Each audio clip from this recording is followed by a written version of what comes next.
SSC school service commission এর আগে কয়েকবার বলেছে প্রচুর নিয়োগের বিজ্ঞপ্তি আসছে এবং অফিসিয়ালি ভাবেও কিন্তু কয়েকবার নোটিফিকেশন দেওয়া হয়েছে, যার লাস্ট এক্সাম্পল রয়েছে 2022-এর মে মাসে, যেখানে বলা হয়েছিল ভ্যাকেন্সি প্রচুর সংখ্যক রয়েছে এবং অ্যাফিডেভিটে জানা যায় যে 9, 10 এবং 11, 12 মিলিয়ে প্রায় 20,000 ভ্যাকেন্সি কিন্তু রয়েছে।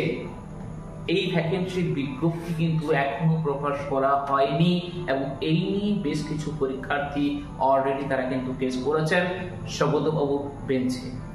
যেখানে বলা হয়েছে রাইট টু এডুকেশন নিয়ে, যেখানে বলা হয়েছে যে বিভিন্ন স্কুলগুলো ঢুকছে শিক্ষকের অভাবে, বিভিন্ন জায়গায় কিন্তু এত ভ্যাকেন্সি থাকা অবস্থাও নিয়োগ করা হচ্ছে না।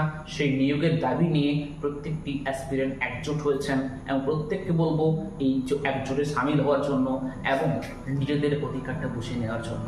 সামনে আসন্ন এসএলএসটি নিয়োগ করতে হবে, এই আমাদের জেদ নিয়ে এগিয়ে চলতে হবে, কারণ বিগত বছর কয়েক কোনো নিয়োগ নেই, পুরো জেনারেশনটা ফাঁকা পড়ে রয়েছে, একটাও তারা পরীক্ষায় বসার সুযোগ পাচ্ছে না।